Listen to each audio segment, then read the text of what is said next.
শুধু নিজেকে নিয়ে ব্যস্ত থাকলে হবে না। জি স্যার।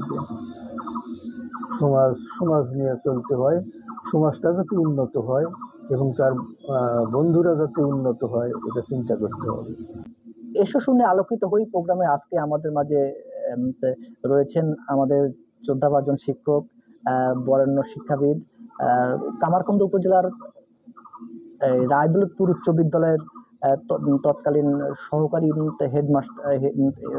হেডমাস্টার সুশীল চন্দ্র পাল, পরবর্তীতে চৌবাড়ি ইসলামিয়া উচ্চ বিদ্যালয়ে কিন্তু বিএসসি টিচার হিসেবে যোগদান করেছিলেন। স্যার, আমরা আজকে স্যারের কাছ থেকে কিছু শিক্ষার ব্যাপারে কিছু কথা শুনবো। স্যার, শিক্ষা জীবন এবং শিক্ষকতা জীবন কোনটা বেশি ভালো লেগেছে আপনার?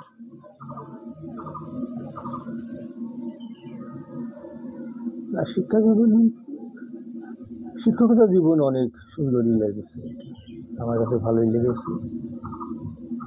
এখানে কিছু সাংস্কৃতিক মনা শিক্ষকও আমাদের চৌবাড়ি স্কুলে ছিলেন। অনেক হতো, অনেক সময় অনেক ব্যাপার ওই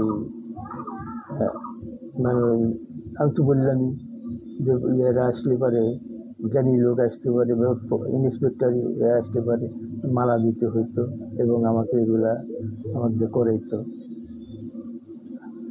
স্যার, একজন শিক্ষার্থী ভালো শিক্ষা গ্রহণ করে কত দূর পর্যন্ত যেতে পারে এবং কিভাবে সেটা সম্ভব স্যার?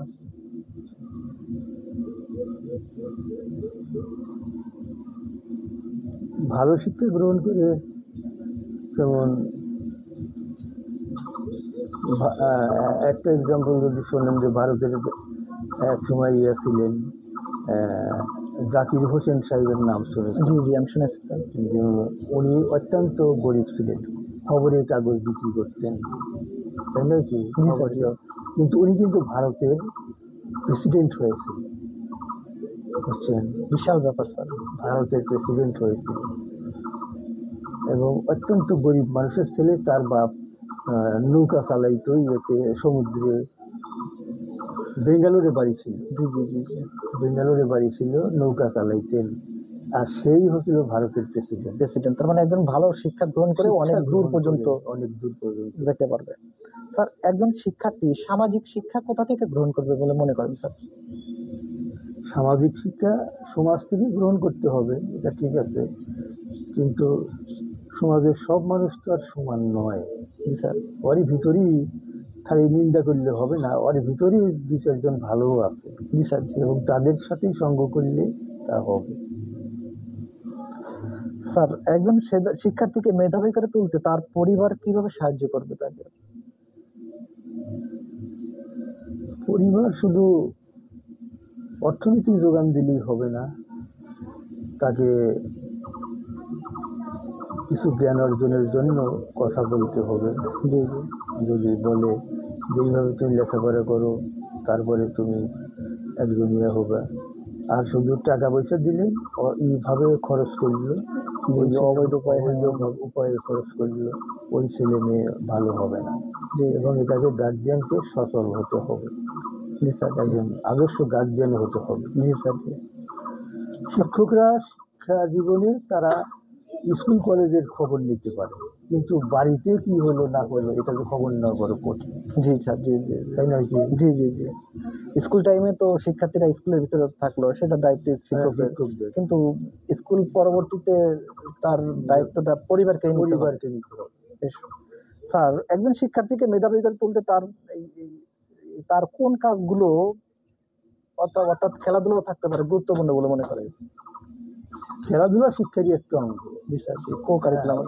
হ্যাঁ, শিক্ষারই একটা অঙ্গ। খেলাধুলাই ভালো হতে হবে, এটাও ঠিক আছে, খালি লেখাপড়া না, খেলাধুলাই ভালো হতে হবে। যেমন আমি বললাম যে education is the art of making man ethical. G G sir, G G. Sir, প্রকৃত শিক্ষার্থী কি কি কাজ করা থেকে বিরত থাকতে হবে? তার মধ্যে একটি কাজ হইল, সে যেন খারাপ পরিবেশে, যেমন আজকাল নেশাগ্রস্ত হয় বেশি, জি জি, এর থেকে একেবারেই পরিহার করতে হবে। এই সমস্ত এদের সঙ্গ কোনো সময় গ্রহণ করা যাবে না এই সমস্ত ইয়ের সাথে, আর যদি গ্রহণ করে তখন সেও নষ্ট হয়ে যাবে। জি স্যার, জি। সৎসঙ্গে স্বর্গবাস, সৎসঙ্গে স্বর্গবাস, অসৎসঙ্গে সর্বনাশ স্যার। সর্বনাশ। সঙ্গটা ভালো হতো। ভালো হতো। তুমি কিরকম ছেলে, তোমার বন্ধুকে দেখলে আমি তা চিনবো, জি স্যার, জি জি জি, তাই নয় কি? জি জি, তার সাথে 2 মিনিট কথা বললেই আমরা হ্যাঁ, তার ভিতরে কি আছে না আছে বের করে নিতে বের পারবো। করে নেওয়া যায়। স্যার, একজন শিক্ষার্থীর লক্ষ্য কি হওয়া উচিত স্যার? একজন শিক্ষার্থীর লক্ষ্য তো হওয়া উচিত তার ইয়েটাকে, সমাজটাকে উন্নত করা, তাই নয় কি? আগে আগে সমাজ, তারপরে দেশের জন্য কিছু করা, সমাজের জন্য কিছু করা, অনেক কিছুই তার ভিতরে থাকতে হবে, একটা জি, জি। গুণাগুণ। শুধু নিজেকে নিয়ে ব্যস্ত থাকলে হবে না, জি স্যার, জি। সমাজ নিয়ে চলতে হয়। সমাজটা যাতে উন্নত হয় এবং তার বন্ধুরা যাতে উন্নত হয়, এটা চিন্তা করতে হবে। জি স্যার। অনেকগুলো গুরুত্বপূর্ণ কথা কিন্তু স্যার বলেছেন।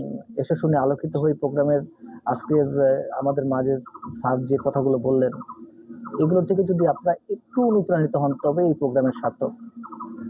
আসুন আমরা মেধাবী হওয়ার জন্য কি কি পন্থা প্রয়োজন, স্যাররা যেগুলো বললেন সেগুলো শুনে অনুসরণ করার চেষ্টা করি। তাহলেই আপনার আমার আপনার আমার সন্তান অথবা আমার ভবিষ্যৎ উজ্জ্বলতম হবে বলে মনে করছি। আমার স্যারের জন্য সবাই দোয়া করবেন। অসংখ্য ধন্যবাদ স্যার, আমাদের মাঝে কিছু কথা বলে গেলেন।